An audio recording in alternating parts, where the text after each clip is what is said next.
Radio Cumbria News. It's your chance to put the questions that matter to the people in power. In the hot seat with Mike Zeller. Hello, good morning. It's 4 minutes past 11. He's the first ever elected mayor in Cumbria, and he wants to shake up local politics. And whilst he's making changes in the west of the county, could it actually be a sign of things to come for the rest of Cumbria? I'm talking this morning about Mike Starkie, the independent elected mayor of Copeland, and I'm talking about him, and I'm talking to him as well, as he's my guest in the hot seat this morning until midday today. Thank you for coming in, Mike. Good morning, Mike. Copeland Council used to, of course, have a leader like any other council in Cumbria. Last year, people voted in a referendum to get rid of that system and to adopt a directly elected mayor. The election, of course, was in May. You beat off candidates from Labour and the Conservatives to win that election. The thing is, though, I think it's safe to say that many people listening to this right now won't know that much about you. So just tell us a bit about your background and actually why you wanted to get into politics. Well, my background is I'm a local guy. I was born in Whitehaven, West Cumberland Hospital, and I was raised in Egremont. I've lived in the area for the whole of my life. My work career has took me around the country. I've spent the last 25 years in senior management in financial services with large organisations such as AXA, EMP, Pearl, Zurich, and the job took me away. I've worked in London, Scotland, the southwest, but I've always kept my home base and raised my own family in Copeland. I guess I followed the campaign of the referendum. Should we have an elected mayor with interest? It was, I believe in the elected mayor model of governance. Why? I just think it's more democratic, and it puts the choice of how the council's led in the hands of the people who's been represented. I think also, what the referendum certainly done is it stirred up an awful lot of interest in local politics to a level that I'd never seen before. And I think, during the campaign, it meant really everybody had to sort of sharpen up. Previously I'd never really seen sort of political manifestos centred around local government elections. I don't think they were high on too many people's agendas.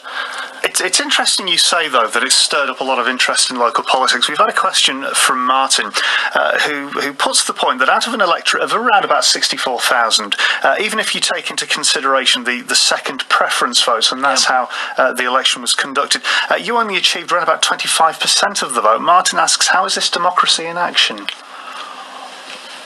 Well, I think it was democratic, I should say, because there was a second preference vote. And I think that sort of narrows it down. The more people get what they want. Why do you think the turnout, though, the interest in terms of physically voting was maybe lower than you would have liked overall, any of the candidates would have liked? Well, I think the turnout was quite high. Probably artificially high because it was the general election day. I think the turnout was somewhere near 70%. So for a local election, that's probably unprecedented. So in terms of the number of people who voted in, there's more people had a say this time in the outcome than probably ever before in a local election. Do you think, though, you'd have liked to have seen it being much higher, given that this was such a new thing for Cumbria? In terms of higher than 70%, I don't think you get much more of a turnout that anywhere in the country at the moment. I think that's pretty much in line with national averages at a general election time. So I think in terms of in an ideal world, I think we'd like to see everybody using the vote, but that doesn't happen in Copeland, it doesn't happen in Cumbria, and it doesn't happen in the country at large. Let's talk about you as a mayor, as opposed to a normal council leader. Let's spell it out. What's the difference between you as a mayor and a council leader? And actually, what can you bring to the table that a council leader can't? In all honesty, and I said this through the campaign, I think it's actually more difficult being a leader. You've got, in the first instance, got to appease and satisfy the needs of your own party. I think there's a more long-term view when you're a mayor because you do have a determined period of power of 4 years. A council leader can be moved at any time. So if you have sort of factions or fallouts within a party, you could go through a 4-year term and finish it with 3 different council leaders. What powers do you actually have? I mean, for example, could you decide if you thought it was a good idea to change the planning rules or to spend £500,000 on a new business centre, for example? What powers do you actually have as mayor? What I try to do as an elected mayor is use the whole council and use the executive. I don't think it's about being, running off and just deciding what to do on your own. What I'm trying very much to do with the administration in Copeland now is be very, very inclusive. I'm in a fortunate position as an independent that I'm able to utilise the whole of the council for the benefit of the whole of the borough. For the first time in history, Copeland's got an executive made up of a rainbow executive. Now, I stood on an independent ticket. When you say rainbow executive, just explain what you mean by that. Well, you've got me as the mayor. The deputy mayor is the leader of the Labour group. We also have the leader of the Conservative group and another Labour member sitting on the executive. What I tried to do I don't believe the role is political. I think at local level it's about representing the best interests of the local people in the local community. And, a lot of the decisions that we're taking and a lot of the plans we're making, in all fairness, I don't think you can put a political slant on them. But, what I try to reflect and I've tried to understand is that a lot of people did vote who are politically motivated, and I think that needed to be represented proportionately as we put the executive together. Just give me an idea of what you do on a daily basis. Well, they're very busy and very full days. I guess one of the real surprises that's come in the role is the scale of the role. It is very much full on. You're dealing with staff. You're dealing with partners from the private sector. Such as the nuclear meetings. You're looking at what's going on in planning. Really, no 2 days are the same. You're dealing with members of the public and different issues as they're arising. And I think one of the real enjoyments of the job is the great variance that you have in what you do. If that's one of the enjoyable parts of the job, what's the hardest part of the job for you 6 months in that you've discovered? I think the hardest part's been sort of managing the time. It's clearly a steep learning curve. I've never been involved in councils before. I've never been a councillor. But it's like going into any other business. Your starting point is really to carry out a full, get to grips with how that business operates as quickly as you possibly can. Understand how all the different things link together. Because I think you've got to get to a point where you've got to establish exactly where you are and how everything works before you can really decide the best way to take things forward. What's the most surprising thing for you since you've started off or since you've become the elected mayor? You walk in, you've got this steep learning curve. What's the thing that surprised you the most? In terms of the actual day-to-day mechanisms of the job, there's been no real major surprises. As I said, one business is pretty much the same as another. I spent a lot of time during my career going into different businesses within the financial services sector at different levels of performance, and it's all about carrying out an evaluation of where the business is, where it wants to go, and how you plan the route map. The biggest surprise that's hit me, particularly given that, I'm local, I've lived in the area all my life, it came as a real shock to come across some of the deprivation and the hard times that some people, people really in difficult situations, and I was pretty much oblivious to how bad it was. And I went to some sessions at my house community centre. I live in St Bees, which is 3 miles away, and I got a real shock that there was such deprivation and such struggle so close to my own doorstep. And I think getting involved in local government and getting involved with third sector charities and people who help out in these situations, it opens up a bit of a world that you didn't know existed.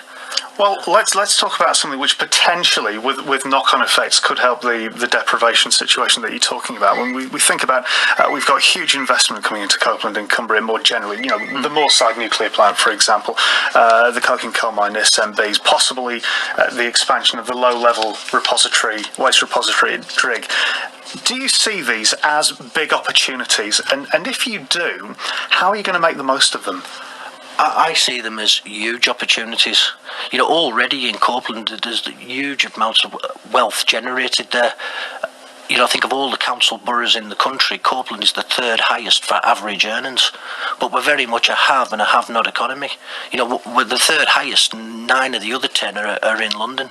What we've got to do is bring more, spread that and broaden our economy to give opportunity to everybody. Again, prior to sort of entering financial services 25 years ago, when I left school, I worked on Sellerfield, and I was in Egremont. That's where I'm from. I'm an Egremont lad, and I was there through the boom of the 80s. And I think there's a lot of lessons for us to be learned there. Because, like what? Well, there was no lasting legacy. Living through that at the time, I was a young lad and starting my nightclubbing days, and Egremont to me at the time seemed like the epicentre of northern nightlife. It was just fantastic. People were coming in from all over the place. I was working with lads on the site at Sellerfield who were awash with big money that they were earning. And I guess when you're living through that kind of experience, you don't see an end coming to it. But an end did come, and we weren't prepared and we hadn't planned for it. And I think the lessons to be learned from that is that you've got to have a plan for when the new build's finished, and how you establish a lasting legacy out of the opportunity that's in front of us now. What is your plan then? My plan's got several elements to it. First of all, there's already pre-new build and pre-national grid and pre-things that are happening down at BAE. There's already about a $2 billion annual spend in the nuclear supply chain. And what I've done early on is I've engaged some expertise in putting together a business network of some of the best entrepreneurs and business people in the country to work with me and advise me on how we can better tap into that. Because if we can broaden our economy, if we can develop companies and attract people up to Copeland that can tap into that, if you can supply the nuclear industry, you can supply any industry. And what it's then doing, it's broadening the economy out, that when the new build's finished, I've seen supply chain companies. One of the guys who works with me, established himself in the nuclear supply chain 20, 30 years ago, and now the majority of his business is out of the county, but it's still an established business in Copeland. How important is it, though, the nuclear industry, to deal with the deprivation that you were talking about just a few moments ago? I see the nuclear industry as the foundation that we build Copeland's economy on. I don't think we can be reliant on the nuclear industry. And I think we need a bit of a cultural and an attitude change around the place. I think we've got to get rid of a kind of sense of entitlement to put in our position where we can actually go and knock on the door and say we deserve this, and we're prepared for this, and this is what we're doing to deliver our part of it. And I get a sense of that's where we're driving now. And the relationship, certainly in the first 6 months, I can't speak too highly of our nuclear partners and other partners from the private sector who are working with us. I just sense a real will in Copeland at the moment to drive the area forward and to seize the opportunity that's ahead of us.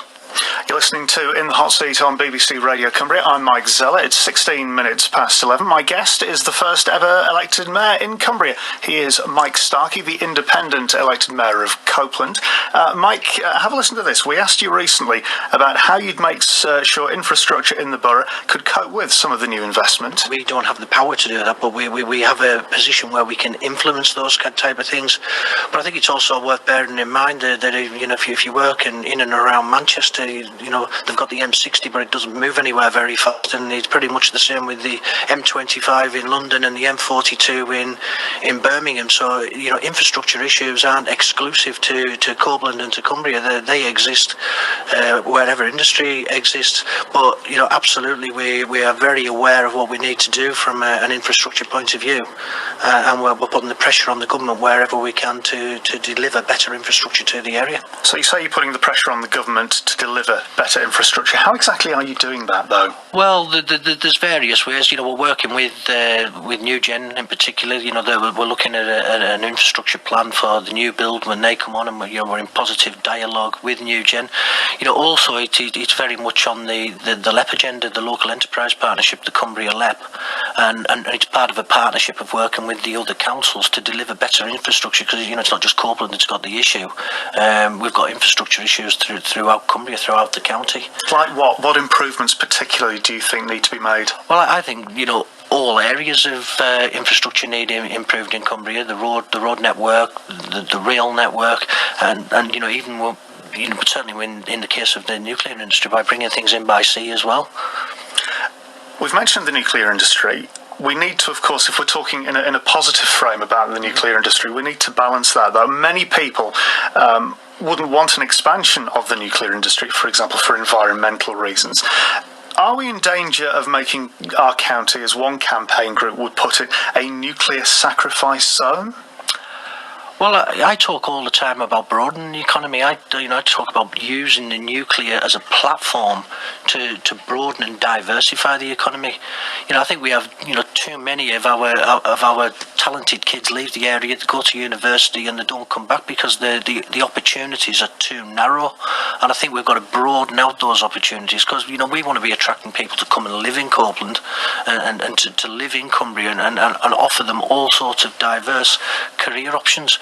And that's people who've been born and raised away, attracting them into, if we can't keep the best of our existing talent, it would make it more difficult to attract new talent in. Can you understand their concerns, though? I do understand the concerns. And clearly, safety is an issue. It's pretty toxic stuff that gets stored down there. We're not storing gold bars on that site, but I think there is a lot of benefits to having the nuclear industry here, and certainly, Copeland has very much positioned itself as at the centre of nuclear excellence. Copeland is the centre of nuclear excellence on a worldwide scale, and Dr. Paul Howarth at our recent conference said world-class centres of excellence attract world-class people. So I think there's more upside by having the nuclear industry based where it is. More broadly, how are you going to make Copeland a more desirable place to come, whether that's to either visit for however long a chunk of time or actually to live? Because if someone's in the Lake District, what would you say to them as to why they should come to Whitehaven, for example? Well, I agree with you. One of my sort of manifesto commitments is town centre regeneration. We talk quite a lot about the nuclear industry. The actual tourism industry in the Lake District National Park is bigger in monetary terms than what the nuclear industry is. 60% of Copeland's landmass is based in the Lake District National Park, and we've got some really unsung gems in Copeland. The deepest lake, the smallest church. We've got a fantastic harbour side. Whitehaven is a beautiful Georgian town, and if we can regenerate and bring these towns back to the level they should be, it will attract visitors. It will attract people to move into the area. Why do you think they're unsung, though, to use your word? I think we've not promoted tourism as well as what we may have, and I think we've got a fair bit to do. Walking around the streets of our towns and our villages at the moment, it doesn't reflect the prosperity that's in the area. Why not? For various reasons, but it's a real sort of commitment of mine that we do bring those up to a level that they should be. We've already started a programme of pursuing dilapidated buildings and grot spots. We're working with our partners. Britain's Energy Coast Property Company, of which Copeland are part owners. We're already progressing well. A lot of developments. We're looking at bringing a 4-5-star hotel into Whitehaven, and this will change the landscape. It'll create a civic pride in Copeland, and there is a lot of plans moving forward that will restore our town centres. And Whitehaven's a pretty good example. It's got a fantastic harbour, and if we can build on that and join that up with the rest of the town, we'll get a ripple effect out into Clayton-Moore and into Egremont and into Millom, and it's all part of seizing this economic opportunity that the new build and diversifying our economy can bring to us. Do you think that's what's been lacking in Copeland of late? Just general pride in the area? I think in some cases we've lacked a vision, and without a vision you can't have a plan. 4 or 5 weeks ago at Whitehaven Golf Club, we launched the Copeland Open for Business conference. It was a fantastically successful event. Over 300 delegates turned up. There was businesses there from all over the country, and what we tried to do was lay out a vision in front of them of the opportunity that exists in Copeland. The conference actually kicked off with a short video, done by a drone. It was filmed from a drone all over Copeland, and it just showed what a fantastic environment that we have there. And we've got some really, really strong foundations to build on. What was the reaction of the delegates then? If you're showing a video which is showing wonderful sights of Copeland, were they surprised? Were they shocked at what they were seeing? I think, I think.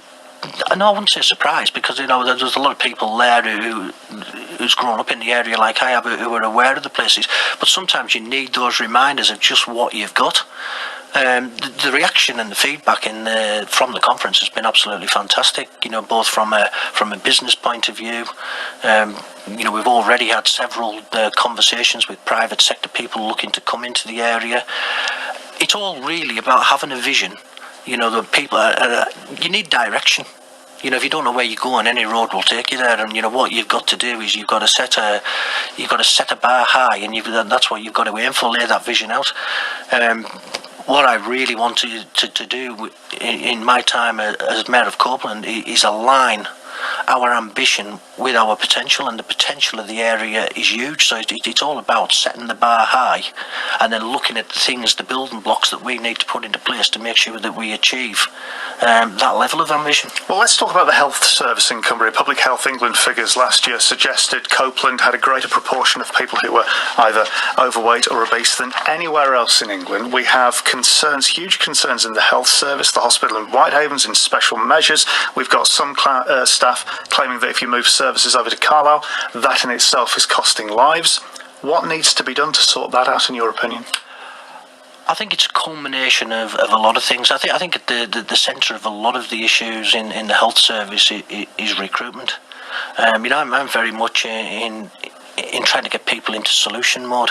I think we've had the campaigns, we've had the marches, and it's highlighted some of the issues. And I think now, as you've already articulated, I think everyone's pretty well aware of what the issues are. So if we know what the problem is, I think it's now time to work towards the solutions. What is the solution? Well, I think there's various elements to this solution. In the last couple of weeks, I've brought together the NDA, the National Nuclear Laboratory, the 2 universities that's on the Westlake Science Park, and the NHS. And what we're working to is creating a chair of integrated medicine. We're looking at the options. We've got a National Nuclear Laboratory, a nuclear industry 3 miles from the hospital and the science park, with the West Cumbria Medical Campus on there. So, that is one area. If we can develop the hospital as a training hospital, it'll attract the consultants and the trainees up there. They need something to come for, and that's one element. Other elements are things like the town centre regeneration, the new school that's getting built now, and promoting some of the real strong assets that the area has. I think we've got to get away from highlighting what's wrong with the area and start addressing the issues. Are you confident that those issues which we've spoken about, and the solution which you're talking about, i.e. bringing everything together, the NHS, the nuclear industry, is that going to solve these issues? Is that going to remove Whitehaven's hospital from special measures? Is that ultimately going to, what some staff are claiming, stop costing lives? Well, I hope it will. I hope we can get all the stakeholders together to come up with a solution that can make a positive difference. But hope, when you're talking about people's lives, some would argue isn't enough. No, hope, well, it's a starting point, isn't it? What you've got to do is, as I've said, we've addressed and pretty well know what the issues are. What we've got to do now is bring people together and find the solutions. We just can't sit back, or nothing will ever change. And I think there is positive moves being made that I do think will have positive results down the line. How far down the line do we have to go for this? What's the timescale, do you think, before those positive measures are being seen? Well, I think they'll start feeding through on a gradual basis. Over the long term, I came into the role as Mayor of Copeland with great optimism all round of what could be achieved in Copeland, and I've seen nothing in this first 6 months that dims my optimism. I think Copeland is a great place to live, and I think it can become a very attractive place to live, work and raise a family with all the sort of constituent elements that you'd want within your environment. There's nothing sort of that I've seen in the first 6 months that sort of made me think this is a hopeless cause. I'm more optimistic now than what I was 6 months ago when I came in. Mike Starkie is the independent mayor of Copeland. He is my guest in the hot seat on BBC Radio Cumbria. It's 29 minutes past 11. BBC Radio Cumbria. Traffic and travel. Let's get an update now on the roads. Here's Greg Edwards. Good morning. If you're heading out onto the main routes this Friday morning, traffic for the time being is coping without any serious problems. Not too bad at all on the A69 or the A66. If you're in Carlisle, traffic also looks okay on the main routes according to our traffic sensors. Reminder though that roadworks are underway nearby Wigton on the A595. Some temporary traffic lights in place at the Street Road Ends junction, which might cause some delays, although it looks like the work should be finished off a little bit later on today. If you do spot any traffic problems, call in on the travel line if it's safe and legal, 0345 305 3939. I'm Greg Edwards for BBC Radio Cumbria Travel. More in half an hour.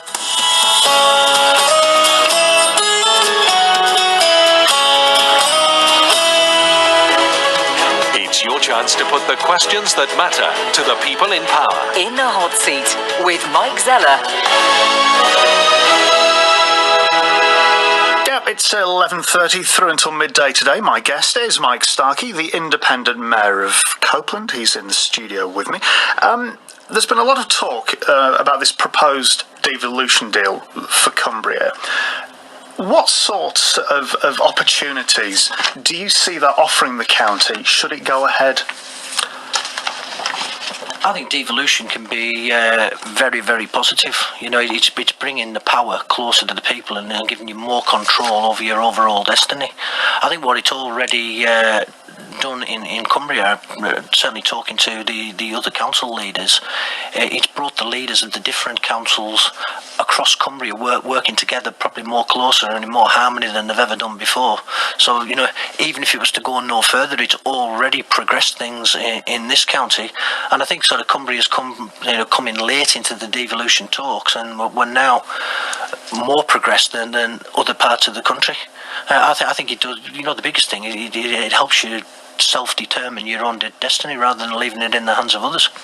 Part of the devolution deal that we have been talking about could include greater local control over health services. How important do you think that will be for Copeland, given what we were just talking about before we had the travel news? I think it's very important. It's like every other aspect. I think the more control you have, you can make it specific to your area and to the needs and the requirements. And I think the people who are in local government are closer to the requirements of the local areas than somebody down in Whitehall who's maybe never ever visited the area.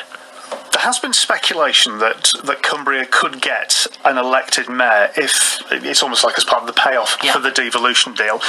As an elected mayor yourself, the first of the county, what do you make of that prospect? Well, at this stage, I think that's a bit further down the line. I think at the moment what we're doing in Cumbria is putting together the type of deal that we'd want. We've presented proposals to the government of how we'd like a devolution deal to look for Cumbria and for the best interests of the people in Cumbria.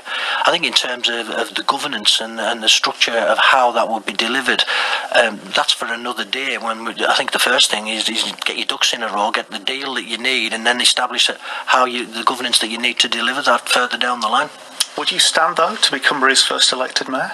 Well, it's a hypothetical. You're asking me, would I stand for a job that doesn't exist? Suppose it did exist. Well, it doesn't, does it? And, as I just said earlier, where we are at the moment is the governance has been parked to one side. It's my priority at the moment is working with the other leaders of Cumbria councils to get the best deal we can for Cumbria, and within that framework to deliver what's the best deal possible for Copeland and the constituents of Copeland. What's it like as one person, though, trying to represent a large, diverse geographical area? Why are you talking for you with Copeland and the expanse of area that you cover? In terms of Just being the elected mayor for that part of Cumbria, what's it like for as one person trying to look after the whole interests of that area? It's not one person. I think you're a figurehead and you're a leader. But I'm in a fortunate position. I've got some fantastic staff in the Copeland Centre. There's some real untapped talent there, and one of the key drivers for me is to tap into that pool of talent of some exceptionally good staff and draw the potential out of them that will help drive it forward.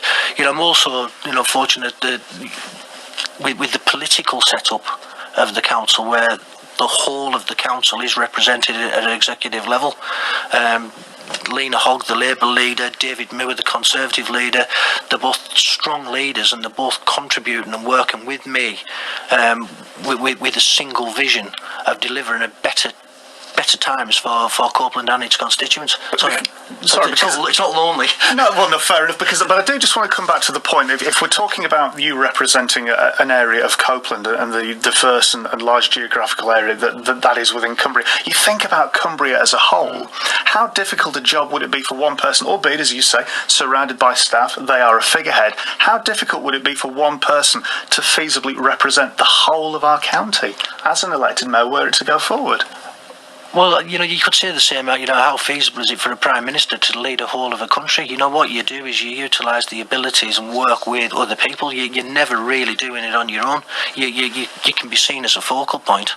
And I think one of the, irrespective of whether it was me or somebody else as mayor of Copeland, the fact that we've got a mayor, and that's the a favoured policy of the government. I think that's helping Copeland. I think it's putting us on the map a little bit. It's getting us a lot more publicity, and people are hearing, and even the likes of today to come onto the show, and people all over Cumbria are listening to what's happening in Copeland. I think the profile of the mayor is helping Copeland, and I think it'll help Cumbria. Let's take a look at your own record in Copeland so far. Have a listen to this. This is what you said to us before you were elected. I think there is a real need for change and to take politics out of local government, where the people who represent the people are doing just that and not putting the needs of a political party first. And one of the things that I'd be keen to do is to commercialise some of the council activities to make money that could be then fed back into public services. So first off, you said you wanted to take the politics out of local government. Yeah. Why? Why is that desirable? And as we sit here now, do you think you've achieved it? I think we're well on the way to achieve it. You'll never get 100% satisfaction. But the vast majority of the councillors are on side. I think there's a general realisation that when a councillor is elected, the first priority is to represent the people who voted for them and the area ward that they represent. So there's been a real strong coming together of all the constituent parties, which has been really pleasing. And so I do think we've took a lot of the politics out of it, because I don't think you need the political infighting. I think we've got enough battles to fight without fighting with each other.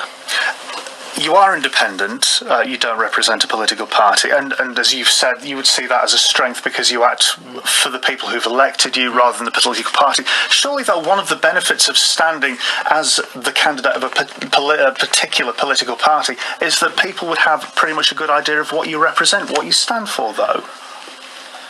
I genuinely believe people do understand what I represent. I represent the best interests of Copeland and the people of Copeland. As a lifelong resident of Copeland and someone who will spend the rest of their life in Copeland, what I want is what is best for Copeland and Copeland's people, and it isn't driven by any political motive. It simply is about delivering the best deal for Copeland and its residents. I think being independent, we can all complain about governments, whether it's Labour, whether it's Conservative, whether it's a coalition, and it's the easiest thing in the world to sit and whinge about what the government's doing. I think, as an independent, I can sort of sit back and whoever's in government try and understand what they're going to do and deal with it. You've got to deal with what they do, because complaining about what they do is going to get you nowhere. if we look at your headline pledges on your manifesto, they were carry out a top and bottom review of finances, commercialise the council so you pay less in taxes, work to attract investment and jobs, make sure that Copeland remains a leader in nuclear matters. There's a bit of a focus there, isn't it, on finance and administration. What about the services that you want to provide which would actually make people's lives better? I'm thinking of the sense of the way you feel that maybe society should be run. Well, I think you've got to have the organisation running functionally to be able to provide those services. A lot, talked about commercialisation, running the council like it's a business, and that's really all about getting ourselves, lean and fit and becoming more, self-determined rather than reliant. I'm keen that the council pursues a policy of self-determination, and we've got a strategy over a period of time where we want to become financially self-sufficient, and commercialisation isn't about a few council directors getting rich on dividends. It's about setting up a commercial entity that will generate revenue that we're not getting from the government going forward, that will then fund back into improving the services and people's lives in Copeland. Well, give me some specific examples of how you believe the council will operate commercially. Well, we're in the process now. We've done all sorts of research on all service reviews on every sort of aspect of every service that we deliver, and we've looked at where there could be potential commercial opportunities. We're also looking at working with the private sector. We're in the process as we speak of setting up a separate trading company for the council. So we'll set up a trading company that'll have several offshoots looking into different areas, and we're speaking already to private sector investors about coming into partnership with us. In what sort of areas, though? Some of the areas at the moment are commercially sensitive. We've got one particular idea that not only will it generate revenue for the council, but it'll also create jobs throughout Cumbria, particularly in the rural economy. I'm happy to come on in a few weeks and give you more detail, but it's commercially sensitive at the moment. We're also looking at developing the Copeland Energy Company. We've had some funding from the heat network, and we're looking at establishing the Copeland Energy Company, which will produce energy, and we're also looking at brokerage opportunities, and all those things. They'll generate profit, but also it could help with things like heat poverty and the like. Many would say, though, that this is potentially a step too far for what a council should do. For example, I don't pay my council tax for the council to expand its business interests. Do they have a point, do you think? A lot of other councils around the country have done this, and it's made it work. The bottom line is the grants, the government support grants are getting cut every year, and if all you do is administer, they cut us, so we cut services. You get to the stage where you're providing nothing. There's got to be a new way. There's got to be a change in how the council operates, and we've got to be more forward-looking and more opportunistic and seizing the opportunities to provide better services. Is there potentially, though, the chance that because of the commercialisation of the council, you end up stepping on the toes of a business, a smaller business who's already providing the services which maybe you're going to try and do on a broader scale, whatever that might be? No, one of the big commercial ideas we're looking now is incorporating a lot of existing local businesses into partnership with the council, which will help them retain jobs in their existing business and also give them an opportunity to expand.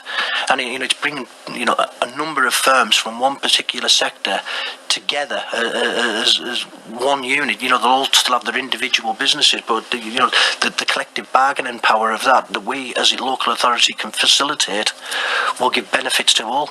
It'll benefit the businesses because they can keep their people employed, they can create even more jobs, and the area I'm talking about is in our rural economy, and it's all about diversifying and broadening the economy throughout Copeland, and this spills out into other parts of Cumbria. If Copeland does well and we can achieve the ambitions that we're laying out, that will spill out into Allerdale and beyond, and into other parts of Cumbria. How much revenue do you expect to generate through the commercial activities of the council? Well, again, we're researching and looking at opportunities all the time. I've got somebody working, now full time pulling all these ideas together. What we've set as a marker in the sand is that we want by 2021 to become financially self-sufficient. Last week, myself and some of the council officers went down to meet with our opposite numbers at Watford District Council. The visit was really, really encouraging because Watford are a little bit ahead of us in what they've done, and some of the things that we're doing they've done, and we've seen the outcome and the positive impact it's had on the council and services in Watford. What about the capital costs of setting up these commercial activities, though? Well, again, we're bringing private enterprise, are getting them involved. Some of them are in partnerships. Some of it's happening through grant funding, and we may look to utilise some of council reserves to do that, to invest the money better where it'll deliver us a better return over the long term. How much of a risk, though, are you asking the taxpayers to take with the commercial activities that you're doing? Because I'm thinking, what if the commercial activities don't go the way you want them to? I think we're all that in our thought process and in our planning, and we're managing the risk. We're looking for low risk. One of the ideas that we know we've got an established market to tap into. We know the size of the contract. We can scale out the cost of delivery, and we can see a profit in it. So in the early stages of building this, there will be a lot of protection around what we're trying to do. You said before the election you've had a lifelong interest in politics and local politics. I'm just wondering, though, if some people listening to this, especially as we've been talking about the business element of what you're looking to do in the role, I'm just wondering whether some people will think, actually, do you know what, Mike Starkie's quite anti-politics, and there's a bit of a void there in terms of maybe passionate political belief.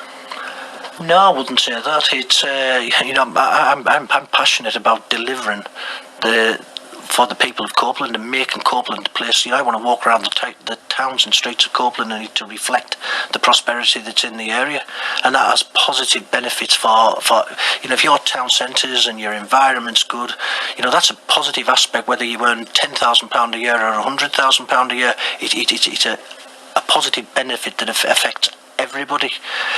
The politics side of it, I've spent 25 years in senior management with some of the biggest financial services companies in the world, and I tell you, the politics in those companies is greater than what it is in Parliament.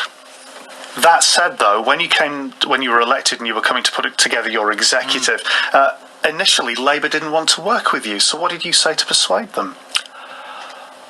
Well, I think there's the aftermath of the election. The Labour group had been in power for 40 years in Copeland, and as a result of the election, they had to have a little bit of time to reform themselves. They didn't have a leader in place. So I was making no decisions until they'd made the decisions. We took time in putting it together. I had positive discussions with both the leader of the Labour and the Conservative groups and some of the independent councillors.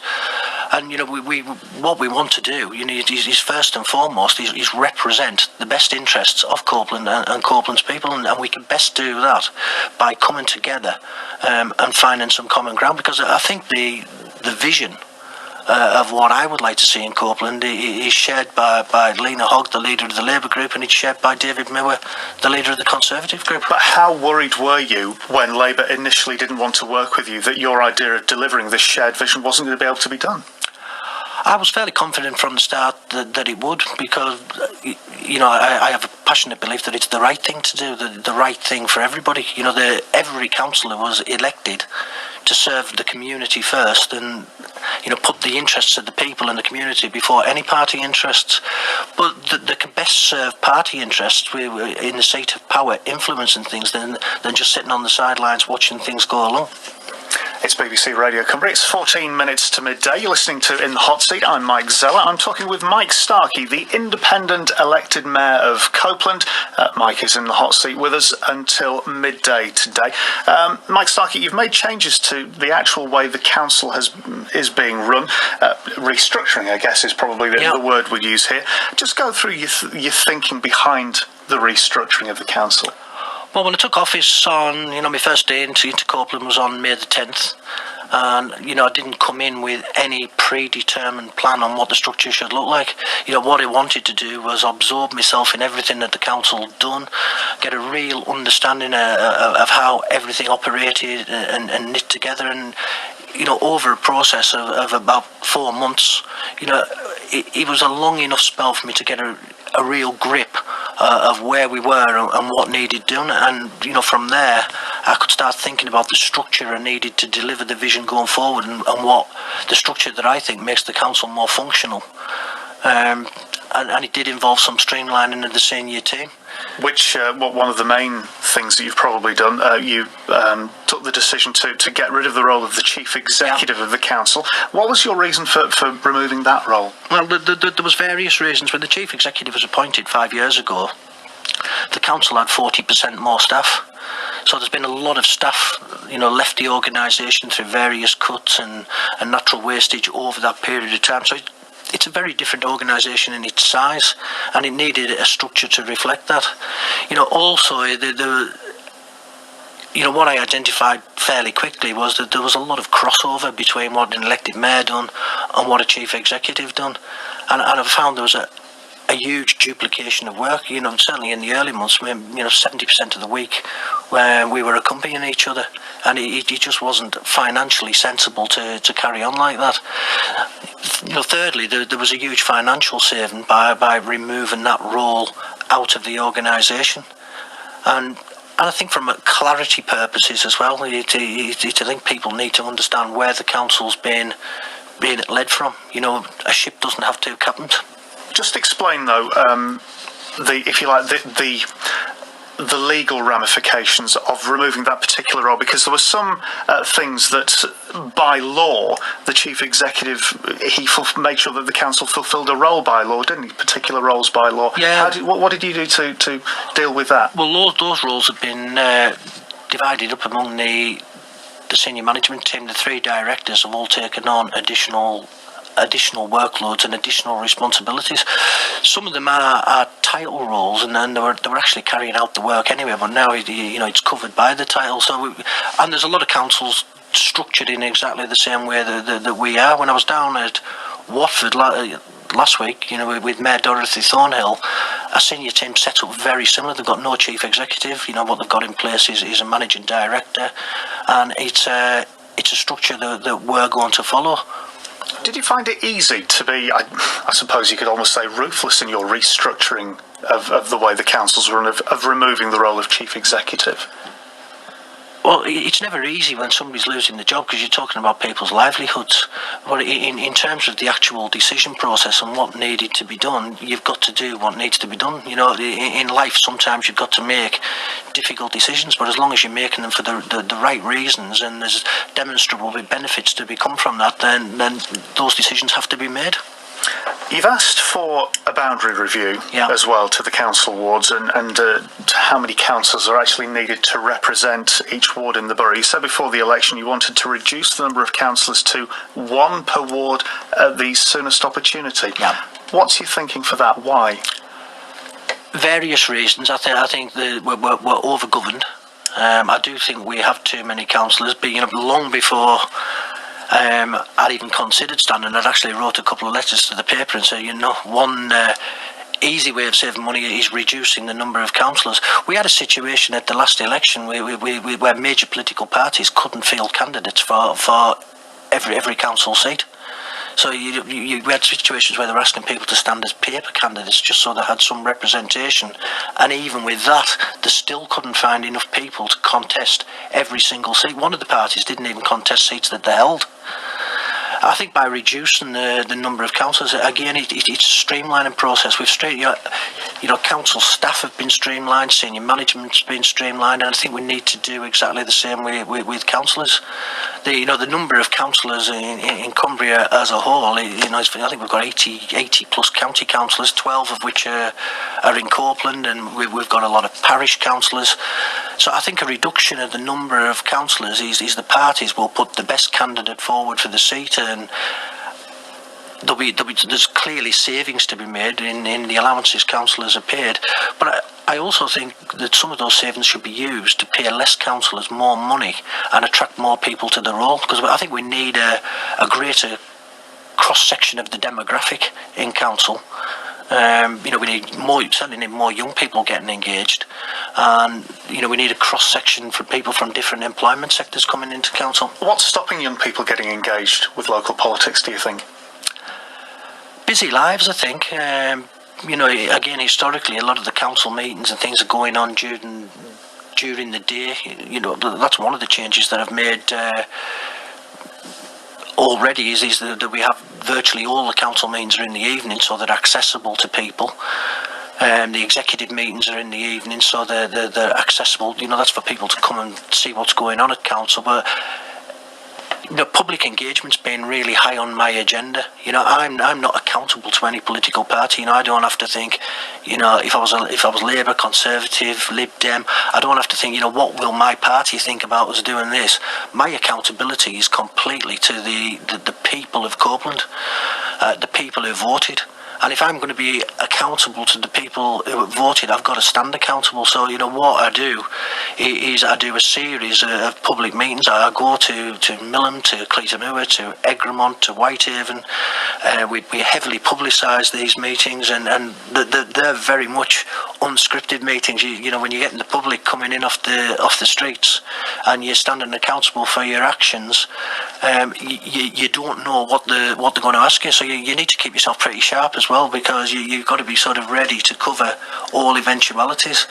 And I think that is really helping in terms of getting people more engaged in the democratic process, because these public meetings just isn't me standing on a stage with the public. I've got council directors there, I've got the local town councillors go, the borough councillors, the county councillors, and I think for the first time the public are seeing eyeball to eyeball their elected representatives in one place, and the feel they can have a voice, which wasn't there before. And I think all this kind of public engagement, I hope that leads to more and more people getting interested and to think, yeah, I'm going to do this, I can make a difference. Well, let's talk about the public engagement. According to the council's website, since you took over, you've had a meeting in Cleatamure, an executive in Millham, but all the rest have been at Council HQ in Whitehaven. No, we've had public meetings in Millham Rugby League Club, in Cleatamure Celtic Club, in the Beacon at Whitehaven. So we're getting the council on the road. There's been a council meeting in Cleatamure as well at the Civic Hall. Council meeting in Cleatamure, an executive in Millham. Yeah. I mean, these meetings of the executive and of the council, how confident are you that actually you're making good on your promise in your manifesto to get your council and executive meetings out and about? Because a public meeting's one thing, but actually doing the business all over the area. We've got a calendar planned through the year, and we will be in all sections of the community. There's executive meetings and council meetings planned for Egremont, for Drigg. The Drigg one was cancelled due to weather conditions at the time. That was brought in, but we will. It is a commitment, and I will take them out to the community. And the more that we can do that, the better it'll be. You said in your manifesto you want to allow young people in the borough to be able to excel in sports and the arts, making sure that Copeland's geography isn't an obstacle to that. Why do you think that the area's geography can be an obstacle, and what have you done to try and address that? Well, again, it's when we put the conference in place 3-4 weeks ago, it was really about laying out the vision of where we're trying to go and trying to promote and publicise everything that we're trying to do as an organisation. And there has been a lot of engagement. The feedback, the press, the media supported the conference fantastically, and it's all helping get the message out. In terms of sport, we've managed to, with the new campus, the education campus that's being built with the sports facilities in the same vicinity, all that is about promoting recreation and sport in the area.